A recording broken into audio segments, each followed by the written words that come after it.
Ողջույն բարեկամներ, այսօր արդեն հուլիսի 4-ն է և այսօր մենք պետք է ունենանք սահմանադրական դատարանի որոշումը։ Մինչ սահմանադրական դատարանի որոշման անդրադառնալը ես ուզում եմ ձեզ հիշեցնել, որ դուք հաղորդաշարին կարող եք հետևել նաև Patreon-ում, լինքը կա ներքևում, և ձեր աջակցությունը կարող եք իրականացնել բոլոր հնարավոր փոխանցումներով, որի տարբերակները կրկին ներքևում կան։ Ցանկացած օգնություն ալիքի նպաստում է մեր աշխատանքի անխափան ընթացքին։ Շնորհակալ եմ բոլոր նրանց, ովքեր այս ընթացքում աջակցել են մեզ։ Իսկ հիմա հաղորդում եմ սկսել Շարլ դը Գոլի հայտնի խոսքով, որն ասում է՝ չի կարելի թույլ տալ, որ ցածր զարգացում ունեցող մարդիկ կառավարեն երկիրը, որովհետև նրանք երկիրը կհասցնեն իրենց մակարդակին։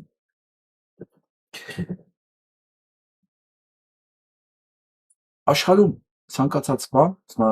ցանկացած հանճարեղ բան շատ պարզ է։ Все гениальное просто։ Ցանկացած հանճարեղ բան ինքը շատ պարզ է։ Գիտեք, ես ուղղակի զարմանում եմ մարդկանց վրա, որոնք խուսափում են պարզից եւ սկսում են աջ ձեռով ձախական ջքորել։ Փորձելով ինչ-որ մի նոր բան հորինել եւ մտածելով, որ ցածր զարգացում ինտելեկտից զուրկ մարդը կարող է հանճարեղ ձևով երկիր ղեկավարել։ Հասկանում եք, դրանք անհնարին բաներ են։ Մեզ ընդհանրապես պետք է հետևել այն իմաստուն հորդորներին, խորհուրդներին, որ պատմությունը մեզ տվել է։ Մենք ամեն անգամ փորձում ենք ստեղծենք հեծանիվ, ընդ որում, որի անիվները քառակուսի են, կամ հնգաձև, կամ չգիտեմ ինչ որ մի ձև, հասկանում եք, մենք ամեն անգամ գալիս ենք ու կանգնում ենք միտեղ, որտեղ ասում ենք, իսկ կարող է այս անգամ աշխատի։ Իսկ կարող է այս անգամ ամենացածրորակ մարդուն տանք, դե ասենք, դե հիմա ինչ անենք, որ տենց է։ Ինչ անենք, որ սենց է։ Ինչ անենք, կրթություն չունի, ինչ անենք, անգրագետ է, ինչ անենք, կողքի խելոք մարդ չկա, ինչ անենք, կենսագրություն չունի, ինչ անենք, տգետ է, ինչ անենք, իրան չի կարողանում տիրապետի։ Էս լավն է, չէ՞։ Տանք, որ նախկինները չգան։ Լավ, փորձենք։ Այդ դեպքում եկեք դառը չլացենք արդյունքների վրա, որովհետև ամեն մի հանճարեղ բան բանաձևած է շատ պարզ։ Եթե դու տալիս ես մեկին իշխանությունը, ուրեմն այդ մեկը բերելու է իշխանությանը կառավարման այդ մակարդակը իրա որակի։ Բարձրը կբարձրացնի, ցածրը կցածրացնի։ Դեռևս 70 տարի առաջ մի բանի մասին ասել է Շարլ դը Գոլը։ Ես գիտեք ինչ եմ անդրադառնում sense բաների, շատ երբեմն նույնիսկ կարող է էմոցիոնալ, որովհետև ես ամբողջ օրը պատասխանում եմ այս կարգի հարցերին։ Իսկ ինչ անենք, իսկ ինչ ա լինելու, ինչ անենք, պատմությունը Շարլ դը Գոլից մինչև Գարեգին Նժդեհ մեզ ասել է ինչ անել։ Մենք ամեն անգամ մտածում ենք ինչ անել։ Վստահել ես անգամ անգրագետին, չէ, թե չէ, ախր ասել են, չէ, չի կարելի։ Իսկ ինչ անել, մտածել, վստահել, թե չէ։ Մենք ամեն անգամ հեծանիվ ենք ստեղծում, ընդ որում դեռ մտածում ենք, կարող ասենք հնգաձև կամ վեցաձև, եթե 6 անկյուններով եղավ անիվը, ավելի սահուն աշխատի, քան կլորը, որ արդեն ապացուցված է էլի։ Արդեն ապացուցված, արդեն աշխատում է էլի, բայց չէ, եկեք մեզ հայկականով մի բան մտցնենք մեջ էլի, ասենք չէ էլի, սենց տանք էլի ես չկայացած ինչ որ մեկի պարբերաբար մեզ տանի ընդեղ, որտեղից շատ մեծ կորուստներով ենք ամեն անգամ դուրս գալիս, ամեն անգամ, ու կրկնում ենք։ Հիմա գանք ըստ ընտրություններին, այսօր արդեն կհրապարակվի ընտրությունների արդյունքը, պետք չի հնգաձև կամ վեցաձև անիվ օրինել, բացարձակապես դրա կարևորությունը չկա։ Ցանկացած մանդատավոր, որ մտավ ազգային ժողով, դառնում է այդ ազգային ժողովի պատանդը։ Բարգավաճը կանցնի, թե չի անցնի, վատ բանի համար, ՔՊ-ի համար, եթե անցավ։ Իրանք ճար չունեն, կամ պետք է նոր ընտրություններ անցկացնեն, կամ պետք է բարգավաճն անցնի։ Ես մի բանից ասում եմ, բարգավաճը անցնելու է, բայց միևնույն է նույնիսկ բարգավաճը անցնելով, որտեղ իրանք ամեն ինչ կանեն, որ նոր ընտրություններ չլինի։ Նոր ընտրությունները իրենց մահն է։ Իրանք դրան չեն գնա։ Իրանք կուզեին իհարկե բարգավաճներ չանցնել, բայց ամենայն հավանականությամբ մինչև 90% ասում բարգավաճն անցնելու է։ Բայց միևնույնն է, տեսեք, ասում եմ, անցնի, թե չանցնի, որ մեկը մանդատով մտավ խորհրդարան, դառնում է իմ թիրախը։ Որովհետև պետք չի նորից ասենք այս անիվը օրինել։ Ցանկացած մեկը մտավ խորհրդարան, դառնալ է նույն խորհրդարանը, ինչ 21-ից 26 թիվ ենք ունենալու։ Եթե ոչ մի անգամից կհանձնվի երկիրը, այն կհանձնվի կամաց, մենակ մի բանի շնորհիվ, որ կլինի ինչ որ լեգիտիմ պարլամենտ։ Ոչ լեգիտիմ ընտրություններով, լեգիտիմ պարլամենտ։ Հա։ Հասկանում եք մենք ինչ ենք անում։ Հասկանում եք, որ մենք ամեն անգամ գնալու ենք նույն ճանապարհով։ Տեսեք, նույնս եմ ասում։ 21-ից 26 թիվ ապացուցվեց, որ չի կարելի, չէ՞։ Ապացուցվել է։ Շարլ դե Գոլի ասած է եղել է։ Հիմա մարդիկ են լինելու, որ ապացուցելու են, սկսելու են բանանել արդեն, քարոզել, որ պետք է մտնել խորհրդարան, ասենք impeachment անելու համար, ասենք, չգիտեմ, խանգարելու համար, ինչ հիմարություն ես արդեն պատրաստ եմ, ես արդեն լսում եմ ինչեր են ասելու։ Այն մարդիկ, որոնք հակված են Փաշինյան Նիկոլի իշխանությունը շարունակելու, դրանք ամեն ինչ արվելու է Փաշինյան Նիկոլի իշխանությունը շարունակելու համար։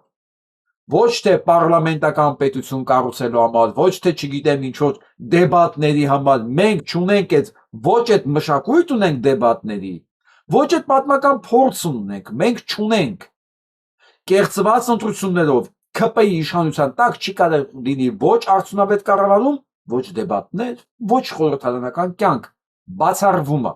Չփորձեք մեզ նորից տանջել ձեր աղմա խոսակցություններով։ Ով վերսես մանդատը մտավ խորհրդարան, դառնում է անձնական թիրախ։ Հիմա տեսնենք մի քանի ժամից, հիմա արդեն հիմա առավոտ 8-ն է մինչև նայում եք, մի քանի ժամից պարզ կլինի որոշումը եւ միջև օրվա վերջ արդեն կլսենք հայտարարությունները որոշման մասին։ Ես իմ խոսքը ոնց ասել եմ առաջին օրվանից, հունիսի 7-ից, միջև ակրկնում եմ։ Ոչ մի մանդատ խորհրդարան մտնելու համար։ Եթե դուք մեծամասնություն չեք կազմելու, այս ռեժիմը ձեզ նույնիսկ ձեր թվացյալ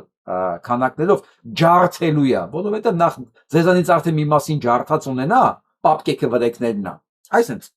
կոմպրոմատները ցած դարակներում շարած է, վստահ եղեք, որն էլ դեռ շարած չի, որտեղ դեռ շարած չի, արդեն մարդիկ աշխատում են դրանց վրա, ոնց կարելի է բերել Սարքել անկախ պատգամավոր։ Եղավ Նազարյաններ ձեզ թվում է, չկա, վերջացա, ոչ, ցավոք ոչ։ Դրա համար եմ ասում, չմտնեք, հեծանիվ չփորձեք օրինել։ Հիմա գնանք առաջ։ Ամբողջ տարածքը սպասում է այս որոշմանը։ Ամբողջ էսենց Ադրբեջան, Թուրքիա, Ռուսաստան, Իրան։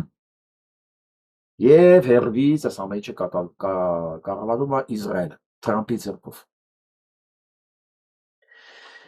Ինչ է ասում Հայաստանի արտգործնախարարությունը։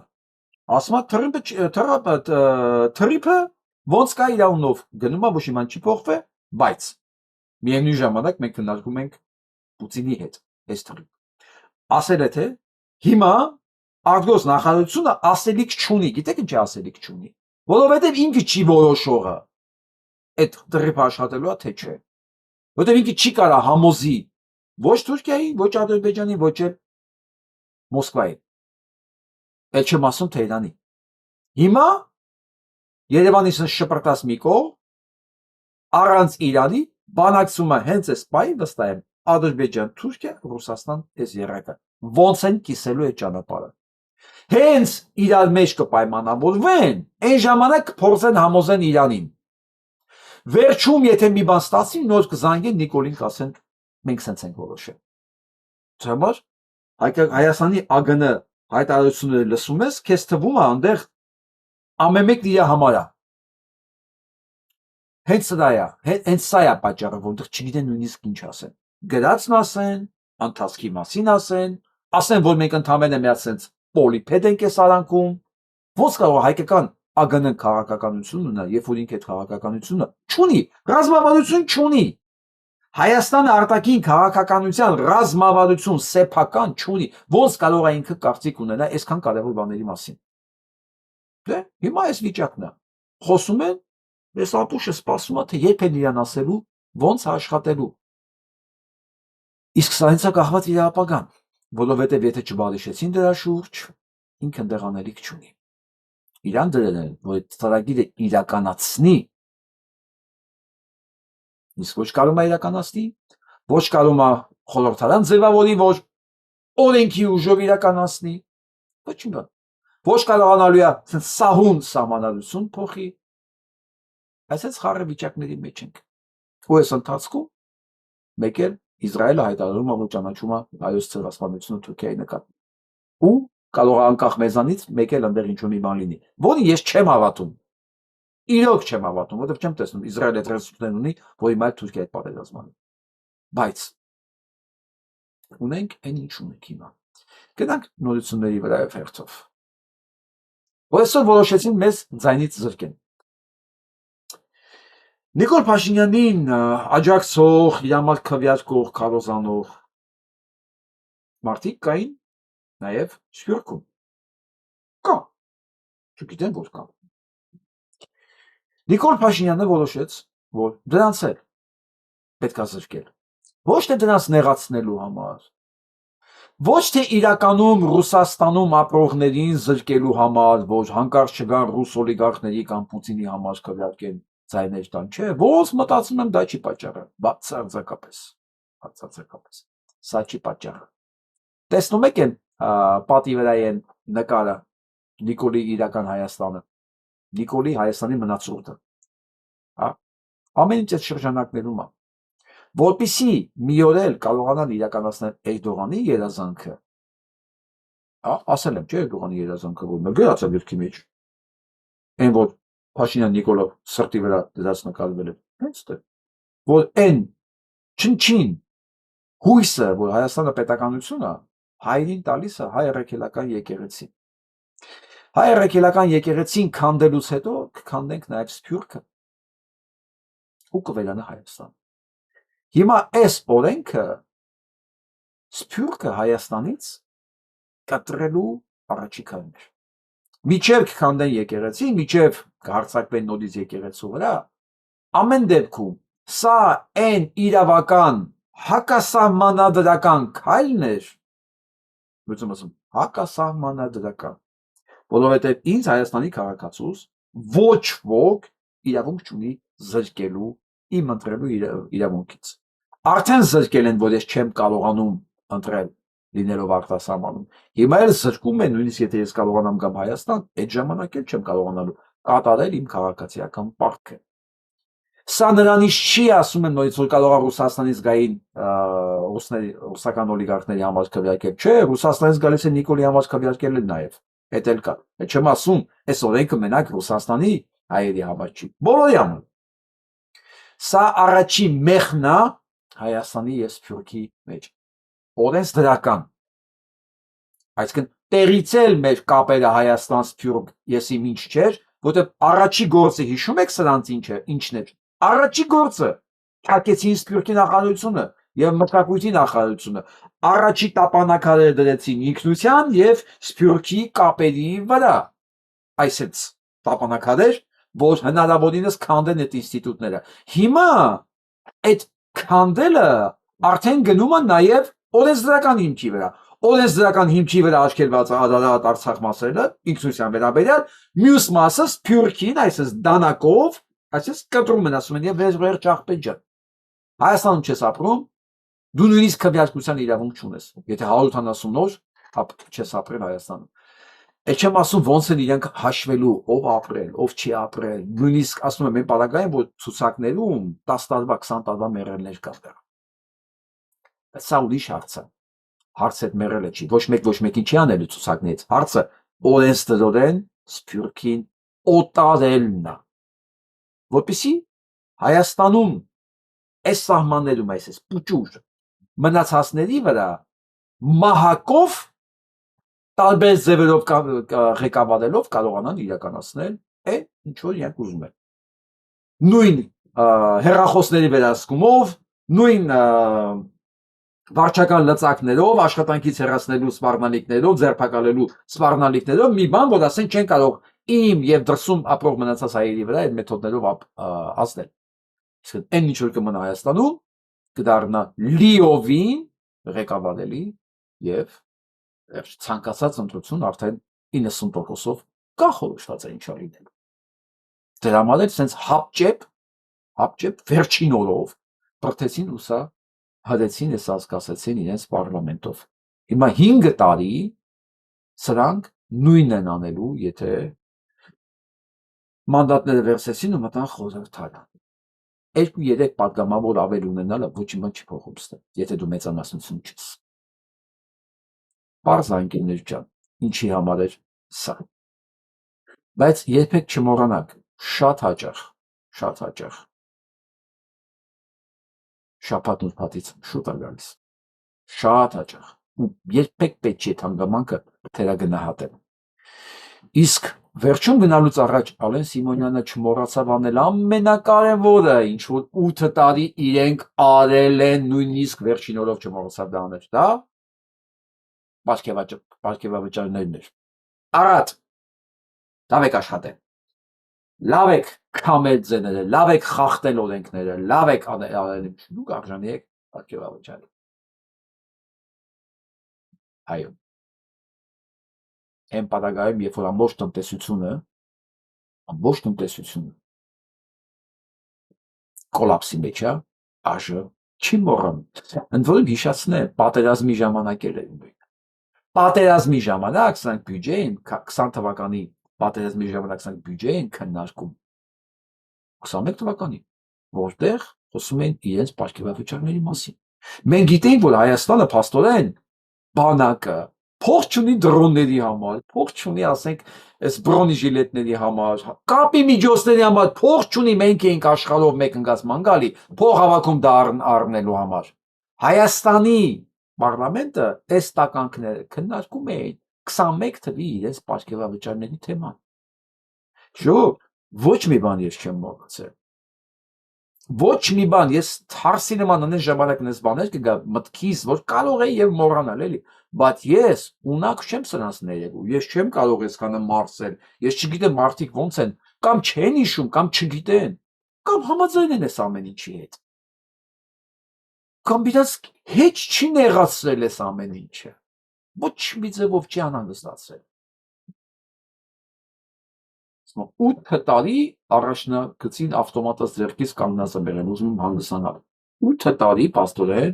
ավտոմատը ձեռքին սա իրականացրել է թուրքական ծրագիրի։ Հիմա ուզում եմ մի քիչ գնա հանգստանալ, որովհետև արդեն հանգիստ թուրքերի ձեռքում է։ Եվ ավտոմատը եւ երկիրը։ Արդեն Ռուբեն-Օղլին ընդեղ է, դա ինքն էլ հանգիստ կարա երևի գնա հանգստի։ Գնա։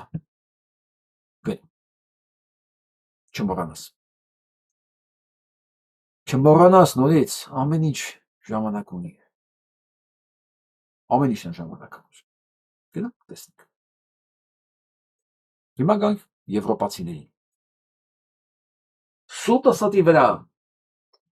Սուտը ստի վրա։ Հիշում եք մաքսատուրքերի մասին, որ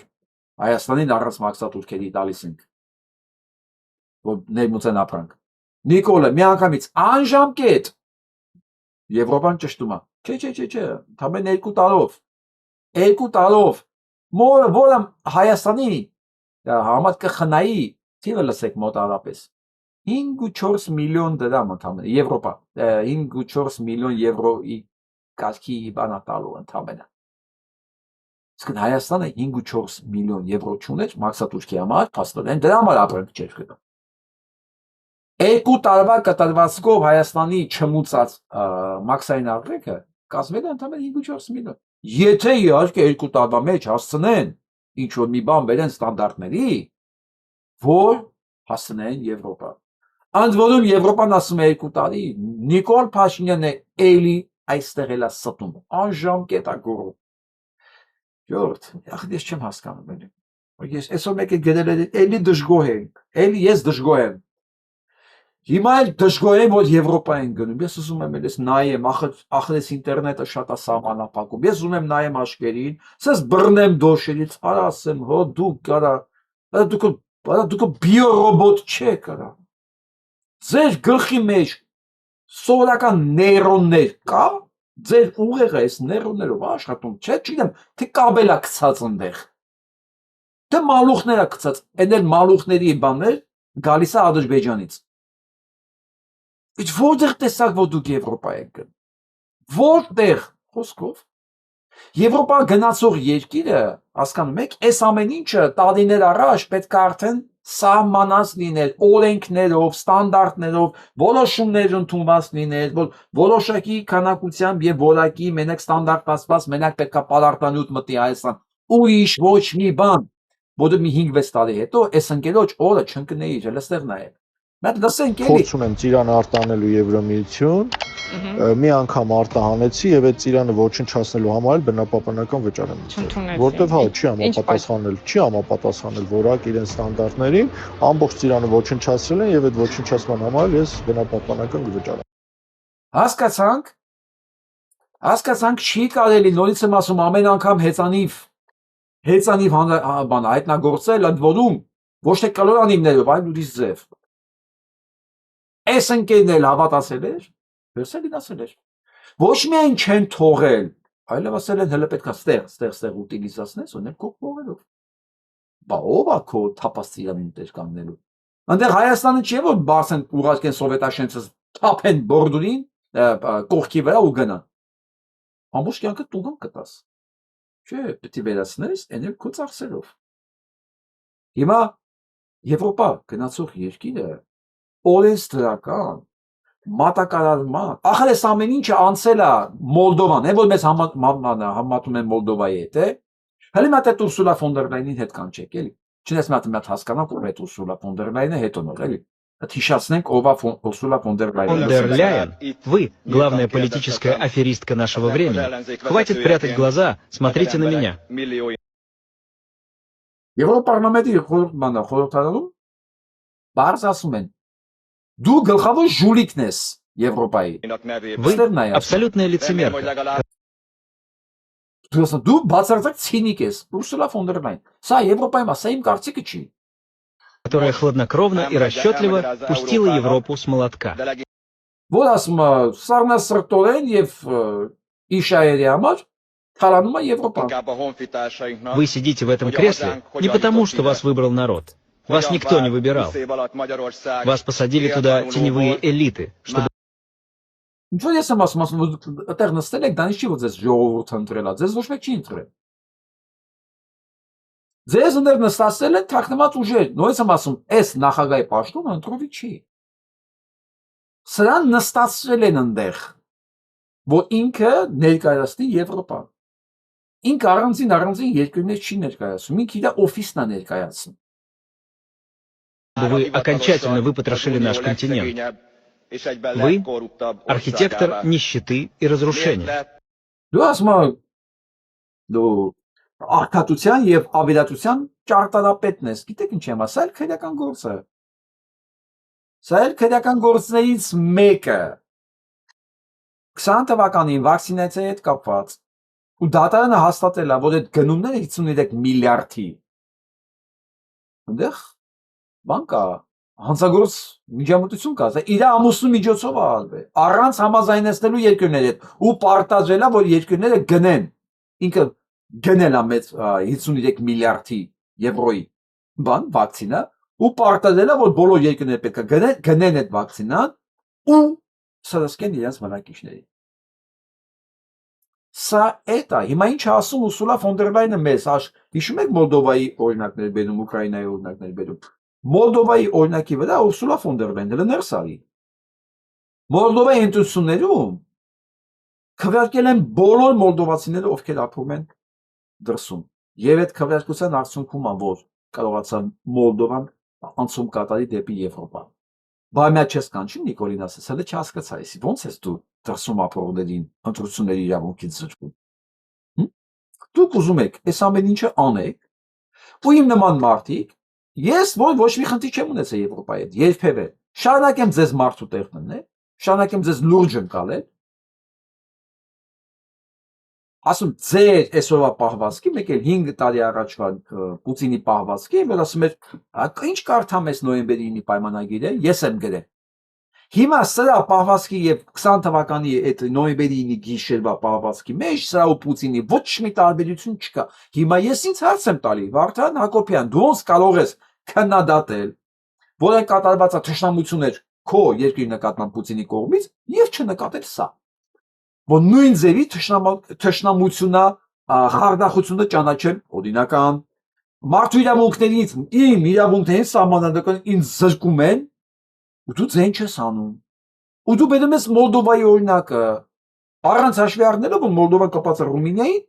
ինքը կարա, ընդ որում Մոլդովան էլ ասում, տարիներ ա տևել, տարիներ, մինչև կարողացել են իրանք մի փոքրիկ ապրանք արտահանել Ռումինիա, Եվրոշուկա։ Տարիներ, մինչև ստանդարտիզացիան անցել են եւ այլն եւ այլն։ Էնել են պարագայում, ասում Մոլդովան կապած է Ռումինիային, մենք ոչ մի տեղ ոչ մի ձևով կապած չենք։ Լոգիստիկ մենակ է ծախսերը աստղաբաշխական են ըմնելու են հնել են դեմքում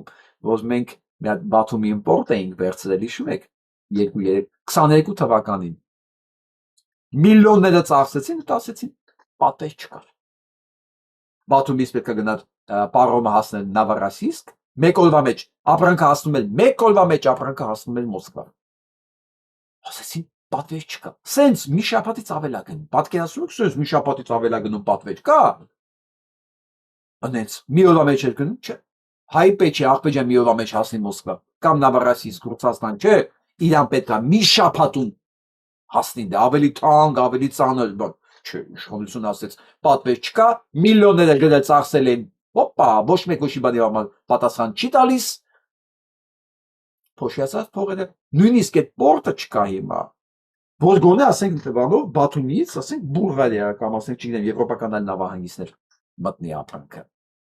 Սովով գոնե, հա, ոչ ճանապարհ կա, ոչ ստանդարտիզացիա կա, ոչ մի բան չկա, ոչ օրենք կա ընդունած, օրենքներ, մի խոսքով, ոչ մի բան։ Սրանք գնում են Եվրոպա, իրաց ապրանքները թափով տանում են 235 ապրանք։ Չէ, իմ նատը կարդամ, սխալ թիվ ասեցի, մա ճիշտ թիվն ասեմ, էլի։ Հա։ Չասեմ։ Այս է, մի հատ կարդանք, ստեղ է թիվը կար, հա, 324 ապրանք, 324 անուն ապրանք, առանց, գնալի է, գնա չէ, ես չգիտեմ էդի, եբ կգնա այդ ապրանքը, եբ չի գնա, բայց հիմա նայք ստեղ, մարդիկ իրենք, մանթրաժի չգիտեմ չլեն, լծում են առում, հելես կերասը նայեք, ու սենց հարյուրավոր տոննաներով ապրանք ես տարի թափվելու է,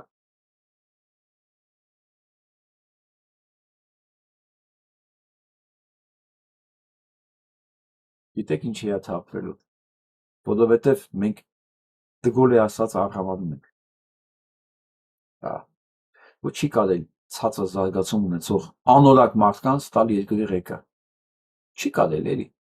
մեզ թվում է մենք ամեն անգամ այս նույն բանն անելու, այս կերպարների նշանությունով բերելու, ում ունենալու ենք, այս անգամ լավա լինելու, հա, ոնց, Деньги не хватает, набери сколько хочешь и начинай. Инче?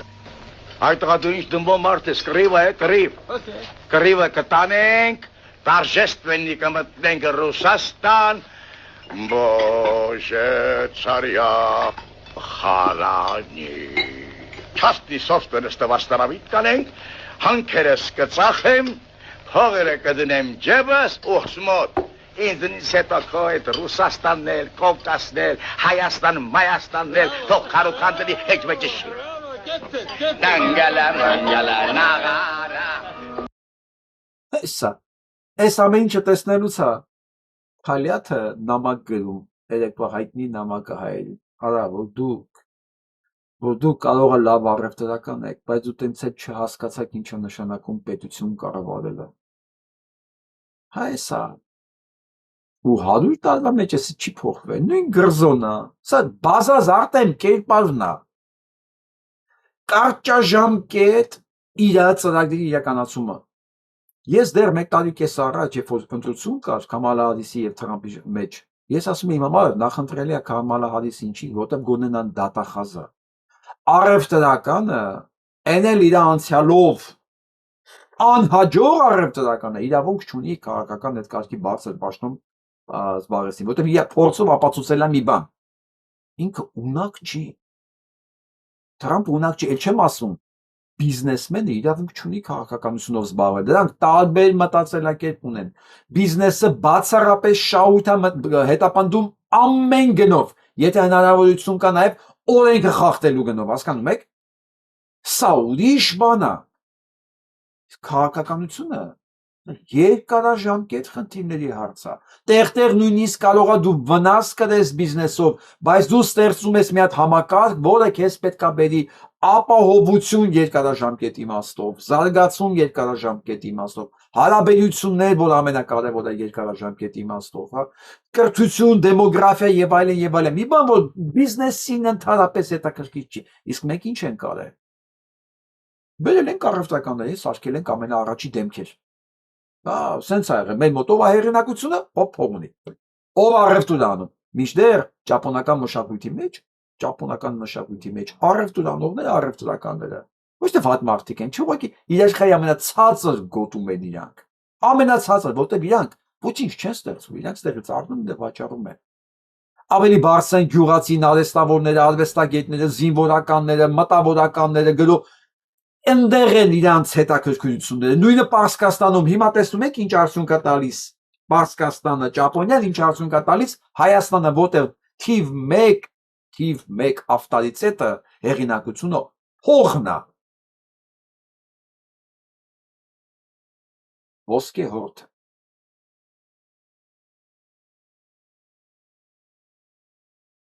Կարող է մի անգամ աշխատի։ Կարող է։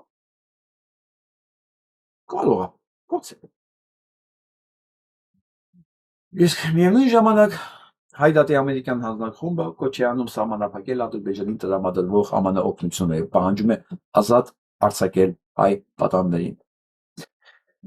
Ես շատ հաճախ քննադատել եմ դաշնակցականներին, դրսում ապրող կուսակցությանը, Հայդատին, բոլոր կազմակերպություններին, շատ հաճախ։ Բայց այս վերջի տարին հենց ստացվել, որ այս կազմակերպությունները իրենց վրա են վերցրել Հայաստանի պետականության շահերի պաշտպանման միակ պաշտպանի դերը։ Միակ։ Այսինքն հայկական պետականությունը վերջի տարիներին աշխատում է ուղղակի հակա հայկական օրակարգով։ Եվ մնաց ստացվել, որ ես չեմ զլանում ամեն անգամ շեշտել այս հանգամանքը, որ իրանք անում են այդ գործը եւ շնորհակալություն հայտնել իրենց կատարած աշխատանքի համար։ Դամա եւի մեկ-մեկին ասում են դուք դաշնակ եք։ Չէ, ես դաշնակ չեմ։ Ուղղակի մարդիկ հայկական, հայաստանյան Քոչարյանի գրպանային դաշնակներին ճանաչելով մտածում են, որ բոլոր տեղերի դաշնակները նույնն են։ Չէ, տես չի։ Դուք չեք ճանաչում Ամերիկայի դաշնակներին։ Այ իրանք էս գործն են անում։ Այն ինչ որ հայկական պետականությունը պետք է անել, բայց հայկական պետականությունը դրա հակառակն անում։ Ասենք օգոստոսի 8-ին Հայաստանի Հանրապետության վարչապետը կնքում է ստորագրություն է տալիս մի բանի տակ հետնել համաձայնություն է տալի, որ հանեն արգելանքը Ադրբեջանի վրայից զենքի վաճառման, այդ հայտնի 905 բանաձևներ կարծեմ։ Դաշնակները պահանջում են, որ դա չհարվի։ Բայց հիմա ոչ չաջակցես իրանց։ Ոնց եւս մեկ անգամ շնորհակալություն չհայտնես այդ աշխատանքի համար։ Այ հեղափոխության դաշնակցությանը։ Իմացեք ընկերներ, որ ես շատ բարձր եմ գնահատում ձեր աշխատանքը եւ շատ շնորհակալ եմ ձեր բոլոր նախաձեռնությունների համար։ Հուսով եմ, որ մենք անկախ ամեն ինչից ձեռքի բռնած գնահատելով ձեր աշխատանքը եւ միմյանց աշխատանքը կարող ենք եւ վերջը պետություն կերտել։ Շատ հաճախ ինձ ասում են, միավորում չկա, մարդիկ չեն միավորում իր հետ։ Միավորումը առանց մեկի աշխատանքի գնահատելու չի լինում։ Երբ որ մենք ունակ լինենք աշխատանքը գնահատել, նույնիսկ եթե դա մենք չենք արել, այն ժամանակ միավորվելու խնդիր չկա ընդհանրապես։ Ընդհանրապես պետքա աշխատանք կատարել եւ գնահատել այն աշխատանքը, որը կատարվում է քո շրջանակից դուրս։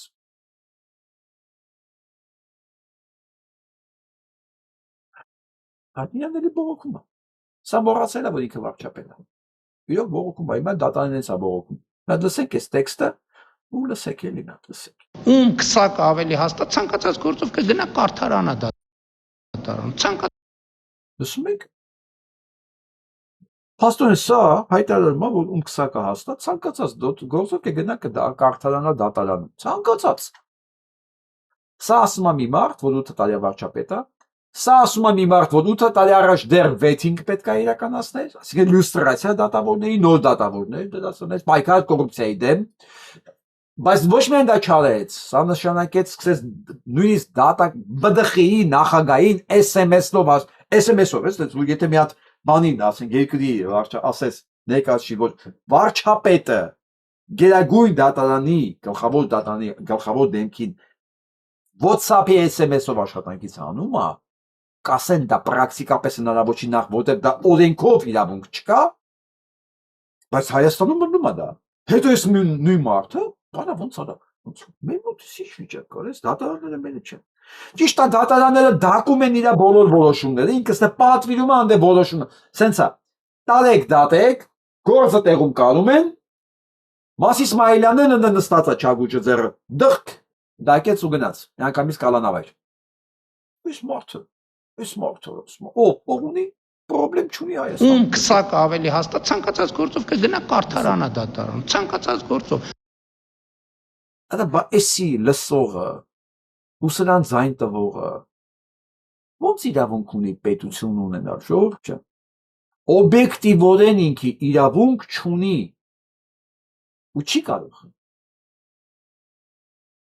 ու չի կարող, եթե ինքը իրենց հարցը չի տալի, եթե ինքը հիմա մազերը չի պոկում, ոնց թե, ինչ է ասում, ոնց թե, այ տղա, 8 տարի դու ես վարչապետը, այսինքն դու ասում ես, որ քո ղեկավարած, քո SMS-ով կառավարվող դատարանում կոռուպցիա կա, կարող է հենց քո հրամաններով էլ այդ կոռուպցիան արվում է, կարող է փողը քեզ են տալի, որ դատարանը ինչ որոշում ասես կայացնի, ես էլ հիմա պնդում եմ, որ ասում ես քսակները հաստա, բերում են տալիս են քեզ դու դատավորին SMS-ը գրում ես դատավորն են որոշումը կայացնում է թողում է տուն։ Դրա արդյունքում է որ ոչ մի օլիգարխ նստած չի, ոչ մի ռազմական հանցագործ դատապարտված չի, ոչ մի ընդհանրապես նախկին ներկա սենց են օդիոզ դեմքից ոչ մեկ ներկա չի։ Բերում են ճիշտ ես ասում մեշոկները փողը տալիս են քեզ, դու էլ զավերը գիտես SMS-ը ուղարկում ես, իրանք ուղարկում են տուն, դրսում ես, ո՞ր է վիճակը։ Այս դեմքով, ոնց որ դու ոչ մի կապ չունես այս ամեն ինչի հետ։ Խնդիր չունեն։ Տենց խնդիր ունեն, որ չկարենան լուծեն դատական համակարգի մեջ։ Չէ, չունեն, չկա տենց խնդիր։ Բերում են տալիս են քեզ փողը, դու ասում ես, աղջկա, թողեք թող գնա։ Փողը տվել են։ Բայց ում որ պետքա, քաղաքական մասով 4 բան։ 4 մենակ եպիսկոպոս, չեմ ասում քահանաներ, չէ։ Իրանք չեն նստած, որովհետև քսակները հաս չի, որ բերեն քեզ փողը տան։ Քար բանտարկել ինչքան ուզես բանտերում։ Եթե մեկը նայում է այս կադրերին ու չի ուզում թքի այս էկրանի վրա, ուրեմն նրա այդ ինչ-որ մի բան ինչի։ Ասենք դիակի վրա կարող է մարդկանց բռնեց գնան հետո բան անեն, արդարանան, դուրս գան եւ այլն եւ այլն։ Տեսեք։ Բա էտա որ ասում եմ երրագլուխ մաֆիայի դեմ ենք պայքարում ես 8 տարի է։ Երրագլուխ մաֆիայի դեմ է ինքը պայքարում։ Այս 8 տարի է։ Հաստորեն երրագլուխին բռնել է դիակի վրա։ Ու չի կարող ձերբակալի։ Պայքարում է 8 տարի է։ Քանի հոգի կա սրան հավատացող։ Ես չգիտեմ, սա հավատալ պետք չի։ Սա հավատալու բանի չի, ժանրից չի։ Սա պարտականությունները չիրականացնելու, սահմանադրությունը չպաշտպանելու, հակառակ սահմանադրությունը խախտելու մասին է։ Հայաստանի վարչապետը սահմանադրության երաշխավորն է։ Եթե սահմանադրությունը չի աշխատում, ուրեմն վարչապետը հանցագործ է։ Ինձ ուստ է կարծիքի ոչ մի բան չկա։ Այդ թվում են պատճառով, որ ժողովրդավար ենք, սկզբունքներ ենք պահում, որ ավտորիտար ենք, տոտալիտար ենք, այդ խնդիրը չէր լինի, ասենք մեր արդարադատությունն է, սենց։ Բայց էսի չէր ասում, դատավոր կա, որ իմ ասածը չանի։ Էս չէ։ Ուրեմն ինչ որ արվում է, իր ասած ով չի անում։ Սա ուղղակի չի հիշում երեք ինչ է ասել։ Հիմա էսա պետք է սա ասում։ Եվ այնտեղ ոչ մեկ իրան չի ասել մի վարքյան։ Է դու չես ասում դատավոր կա, որ իմ ասածը չասի։ Չանի, է դու ես ժողովրդավարական։ Հա? Կարող է դատավորները թողում են գնա տուն հենց քո ասելով են անում։ Այդ փողն էլ դու ես ստանում։ Դրա համար գիտես ով ինչ քսակի տեր Հայաստանում։ Կը խնդրեմ չի։ Ինքը ամենավտանգավոր, ամենակեղտոտ տեսակն է։ Դա գիտեք որ ամենակեղտոտ ու վտանգավոր տեսակը։ Մարդ, որ պաշտիճություն չունի իր մեջ։ Սահման չունի, կարմիր գծեր չկա։ Ամենավտանգավոր ու ամենակեղտոտ տեսակն է։ Ու ասեմ, մեկի համար ոսա նորմալ է, ինքն էլ է նույն տեսակից։ Ուղղակի հնարավորություն չի ունեցել դրսևորվելու։ Առայժմ կամ այդ մասշտաբների հնարավորություններ չի ունեցել։ Եվ այդ ֆունդամենտալ պրոբլեմ է։ Բան չէ։ Ֆունդամենտալ պրոբլեմ է եւ հիմա ես կարող եմ ասել, որ արդարադատությունը, դատական համակարգը մեր ինստիտուտներից ամենաչկայացածն է, որովհետեւ հեղափոխությունը ամենաքիչն է ազդեցություն ունեցել այդտեղ։ Բա, հեղափոխությունը ամենաքիչն է ազդեցություն ունեցել։ Մարդը SMS-ով ԲԴԽ նախագահ է հանում եւ հայտարարում է, որ այ վնգստացող դատավորն է, դուք ով եք, որ իմ ասածը չանեք։ Հեղափոխությունը դա չի ասել։ Չի ասել։ Բա չի ասել։ Ինքներ ջան։ Բա փողը թողել է, հիմա փողը վերցա թողել է, հիմա ո՞նց ասի։ Ու չի ասել, փողը վերցել եմ թողել։ Պետք է ասի, ապա դատավորները լավ չեն։ Բան են կաղբաները, դատված դատավորները, ու դա վեթինգը։ Իհարկե քո հետևողները նույնիսկ չգիտեն ինչ է նշանակում վեթինգ։ Դրանց որ ասում ես վեթինգ, քֆուր են տալի։ Գիտեն դա քֆուր է։ Ասում են վեթինգը դու ես։ Կամ վեթինգը չգիտեմ։ Ծնողը տա։ Իրան քո հետևորդը նույնիսկ չգիտեն ինչ է նշանակում վեթինգ։ Ում հետ ինչ ենք խոսում մենք։ Ամենաքիչը սահմանադրական բաների պատճառով, այդ թվում արգելքների պատճառով։ Բա, սահմանադրական արգելք կա սրա վրա։ Սահմանադրությունը իր վրա արգելք կա դրել, որ ինքը բանով SMS-ով մարդ հեռացնի, բայց հեռացնում է։ Սահմանադրությունը արգելք կա դրել, որ ինքը ասի դատավոր կա, որ իմ ասածը չանի։ Արգելքը դրած է, բայց ինքը անում է։ Բայց որ պետք է լինում, արա սահմանադրությունը չի թողում ոչ իմանան է։ Կարող է պետք է սահմանադրությունն էլ փոխենք, դու դառնաս մի անգամից ի պաշտոն է դատավոր, դատախազ, մեկը դու այդ գործանում ես։ Մեկը դու գործանում ես, ասում ես ինչի՞ չես մեռել արա։ Հա? Վերջ, դատեք գործ գտեք։ Էսի ագենտա գործ գտեք, գործը գտնում են, կարում են դատավորը, պետք է խփում ունի։ Արա մի անգամից այդ սահմանադրությունը դու քեզ բացի էլի։ Ու մյուս տարի գիտեք ինչ ասելու։ Այդ ամեն ինչի իր վրա վերցնում։ Դժգոհ եք, բայց դուք եք ընտրել այս կառավարությանը։ Դուք եք ընտրել ինձ, ինչ եք դժգոհում ինձանից։ Ինձ որ անամոթ մարդը, անպատկեշ մարդը միշտ էլ ասելիք կգտնի իր նմանների համար։ Սաղմոն Թեյլերանն ասում էր, երբ վախկոտները դառնում են հերոսներ, իսկ հերոսները մոռացվում են, այդ ժամանակ աշխարհում տիրում է անբարոյականությունը։ Մի հերոսացեք նրան, ով անգամ չգիտի ինչ է հայրիկ։ Շարունակենք։ Հայաստանում տիրում է անբարոյականություն։ Մենք քանի որ վերջերս շատ ենք խոսում բոլշևիզմի մասին, սրա մասին էլի, թե սա ինչքան նման է բոլշևիկներին, ինչքան գործիքակազմով։ Ես ուզում եմ մի հատ լսեք սա էլի։ Խորհրդային կարգերի ժամանակ, երբ երկրում սկսեց մոլեգնել բոլշևիկյան տերորը, գլխավոր թիրախներից մեկը դարձավ եկեղեցին։ Շրջանառության մեջ դրվեց կրոնը Ափիոնե կարգախոսը։ Սպանում էին կաթողիկոսին, աքսորում, գնդակահարում եպիսկոպոսների ու քահանաների, պայթեցնում կամ պղծում սրբավայրերը։ Համոզված էին, որ այդպես եկեղեցին չի գոյատևի։ Բոլշևիկյան տերորից մեկ դար է անցել, դարձյալ քաղաքական իշխանությունը փորձում է փոխարինել Աստծուն, դարձյալ քաղաքական նպատակահարմարությունը դառնում է ճշմարտության միակ չափանիշը, դարձյալ ձերբակալվում են բարձրաստիճան հոգևորականներ, բերման են ենթարկվում քահանաներ, գրավում են եկեղեցիներ։ Իրավապաշտպաններն ահազանգում են, ոտնահարվում է երկրի մայր օրենքը, սահմանադրությունը։ Ոտնահարվում են մարդու արժանապատվությունն ու իրավունքը։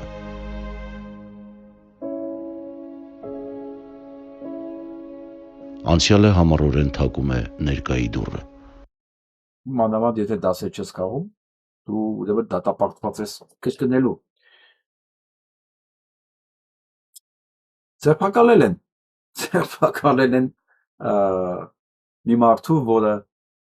ազատագրել է այն դիրքերը, որոնք պահում էր Ռոբերտ Աբաջանյանն ու Արմենակ Ուրֆանյանը։ Պատկերացնում եք, ձերբակալում են մեկին ու ինչի համար։ Ինչու՞ որ ինքը այդ դիրքերը հետ է բերել։ Ոչ մեկ հարց չի տալիս, ոնց է, որ այս դատվածների մեջ բացառապես այն մարդիկ են, որոնք համաձայն չեն քո հետ։ Բայց այն հանցագործները սս դեպքն են խառնած, ասում է, փողի քսակով գալիս են հարցերը լուծում ու գնում են։ Բայց ոնց է, որ այս քաղաքական դատվածները չեն կարողանում այդ հարցերը լուծել։ Եվ ամենակարևորը, ինչի են դատված։ Ինչ եք ձերբակալում այս տղեկին։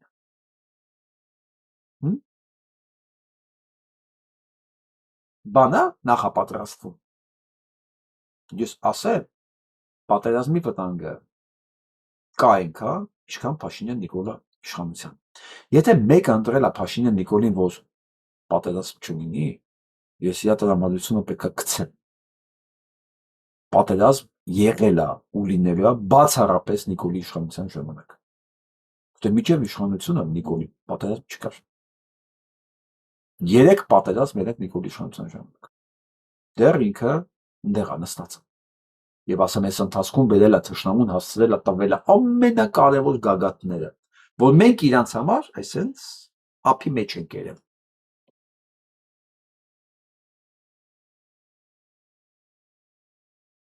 Ուրսուլա ֆոն դեր Լայնը հիշում եք, այսօր ասում է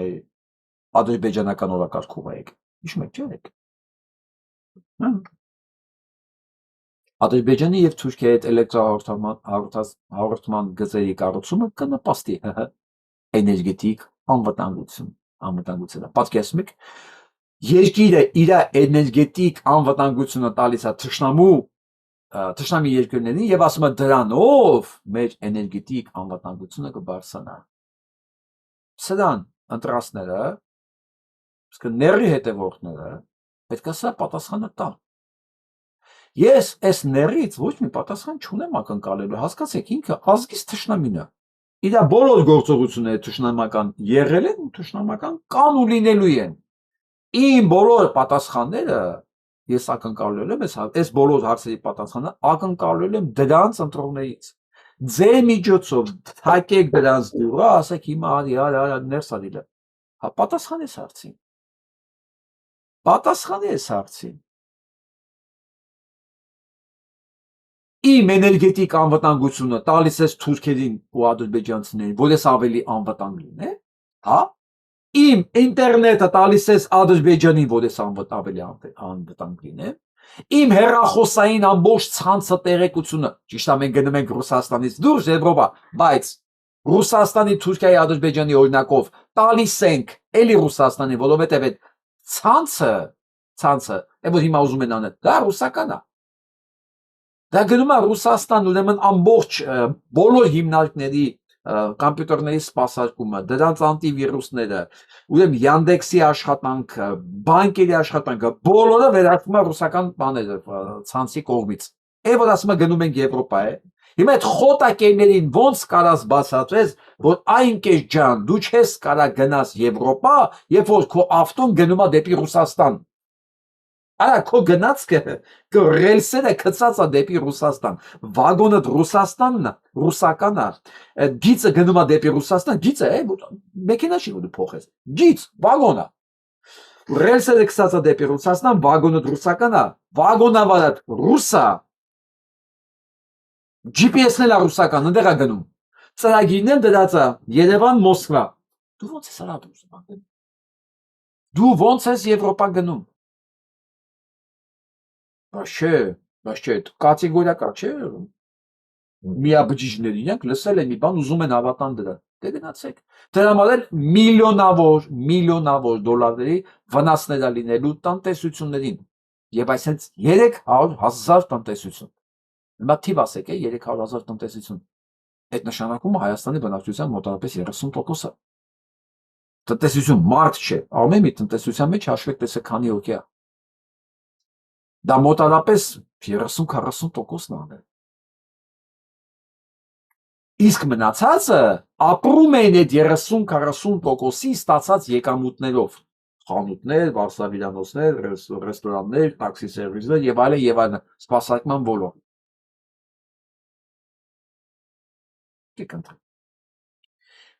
Թակեք սրան ընտրածների դռները, ասեք այս պատասխանները տվեք։ Ամեն օրվա ռեժիմով,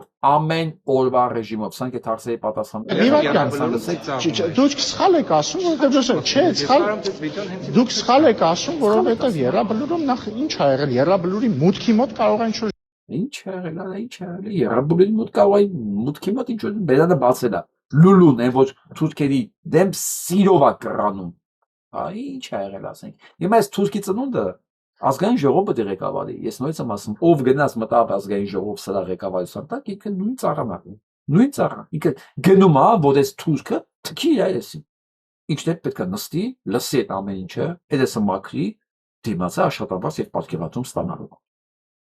Ժպտացել եմ եկի այդ խոսալով, բայց դուք հիմա բան եք, չեղած տեղից ինչ որ թեմա եք սակում, կամ ասում են ինչ որ ծամել եք ասում, չգիտեմ ինչի մասն է խոսքը։ Ուզում եք ես մի հատ հերթով սկսեմ անդրադառնալ, թե որ լրագրողը որտեղ ծամեց կամ ինչ։ Հասկացեք իրանց հանսակները, իր նախարարը, որ նստած նիստի ժամանակ սահմանալության դատարանում ծամոն, ինքը նույնականացնում է, որ կարող է լրագրողը իր կարծիքով ինչ որ մի բան չի արել։ Նույնն է, որ գլխավոր շտաբի պետին, որ ասում էին սովածացան ջերմուկցի թուրքերը, երբ են հետ գնում։ Ինքն ասի, ինչ ես կանեցնել, զենք վերցրա, գնանք հետը սարի ազատագրին տարածքին։ Սրանց կառավարման որակն ու ձևն է։ Արեք Շարլ դը Գոլին չլսենք։ Արեք հակառակողությամբ գնանք։ Կարող է տեղը հասնենք։ Սենց համար բթամտություն, որ մեր մոտ է դրված, մեծ մասշտաբների վրա, ես ոչ միտեղ չեմ տեսել։ Ոնց որ ես ամեն անգամ կամ ասեմ, լսի կարող է սփայտիկը որ ձեռով չբռնեմ, ասեմ, չգիտեմ, էլի ոտով չապտամ ավելի պլաստիկ եւ ավելի հասկանալի լինեմ բանի համար, ասենք ասկեսի համար։ Կամ ասենք ջութակարին ասեմ, մի բռնի աջ ձեռքով քո աղեղը, հələ փորձի ձախով նվագես, էլի, կարող է այս մի անգամ ավելի լավ լինի։ Կարող ասենք Պագանինի խելքը չի ասել, էլի, որ այդպես պետք է նվագես, մենք ուրիշ բան մտածենք, էլի, կարող է լինի։ Մենք սենց պետություն ենք կառավարում, այն ինչ որ դրված է ռելսերի վրա, ապացուցված է, աքսիոմա է, էլի։ Չէ, աղբեջ ջան, արեք մեկ մի հատ ուրիշ ձև անենք։ Ընդ որում, այն ձևը, որ արդեն տապալվել է, բայց արեք փորձենք ելել։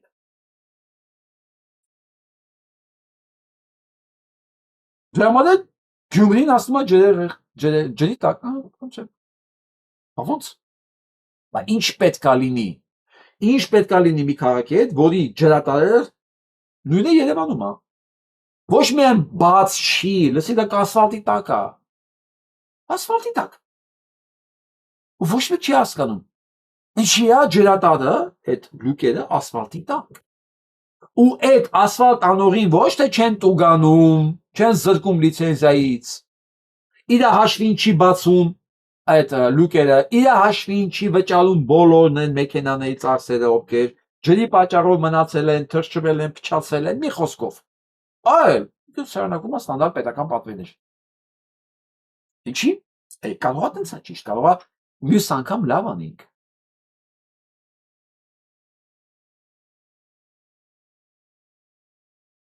Կապանի լեռնահարստացման կոմբինատ ՓԲ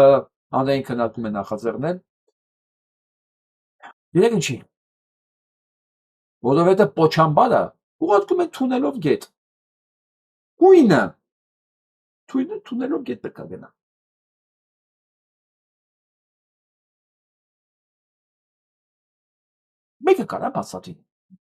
Մեկը կարա բացատրի, որ սա ոնց է անալու, սա լսեք, սա էկոլոգիական հանցագործություն է, սա էկոցիդ է կոչվում։ Ցեղասպանություն էկոլոգիայի միջոցով մարդկության դեմ կատարվող հանցանք է սա։ Սա նույնն է, ոնց որ Հայաստանի վրա պատերազմ հայտարարել, Հայաստանը ոչ մեկ չդիմացի։ Հասկանում եք, սա հանցանք է։ Հիմա պատկերացնեք, սա բանում ասեն, կապանում է։ Սա նույնը լինելու է ամուր սարուր չի ուղ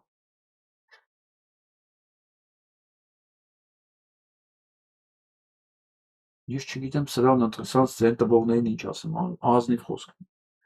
ոչ մի ես ասել եմ չէ անժամկետ առանց համաներման իրավունքի թշնամի ես օրեկան ռեժիմով ապացուցում եմ դուք երկրի թշնամի եք ես ուրիշ ես չեմ ասում դավաճանը գիտեք որն է որ ինքերը տալին եմ հետո դավաճանն է դուք փաստացի թշնամական գործողություններ եք արել սա դավաճանություն չի արդեն սա թշնամություն է այսքան ասելուց այսքան բացատրելուց հետո բռնել սա անել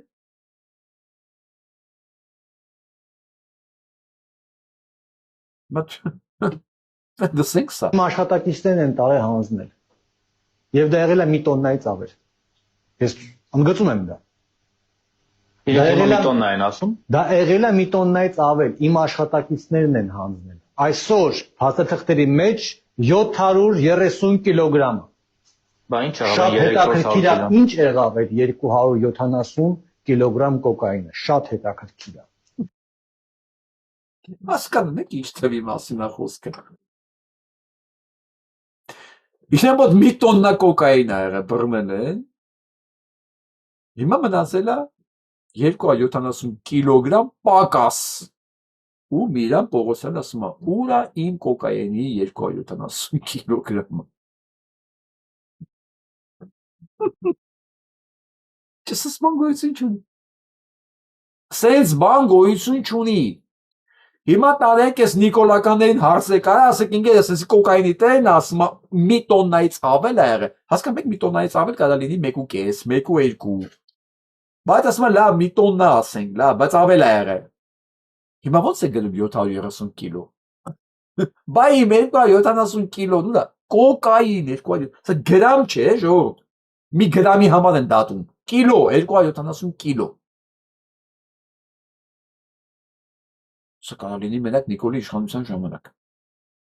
Եռագլուխը եշի դեմ է պայքարում ընկերը, բա գիտեք հեշտ է արա։ Համ Միրանն է իր համար ֆրֆռում, համ նարկոտիկա, ոչ մի չարծեցել է մի վարքան, աղբի ջան, արա մի տոննա կոկայի ոնց կարա օդից գա հասնի Հայաստան, դա տեղ չունենա, մեկ էլ անետան, հա։ Նիկոլը խաբար չի։ Խաբար չի։ Չէ, խաբար չի։ Դուք հարցրեք Նիկոլի ընտրողներին, թող իրանք ասեն, թող իրանք ամեն օր արդարանան ձեր մոտ, ես դնում եք, բացում եք ես դավթարը, արտում ասում եք, ուրեմն այսօրվա ռեժիմով, այսօրվա տվյալներով, այսքան մեղադրանք կա ձեր վրա,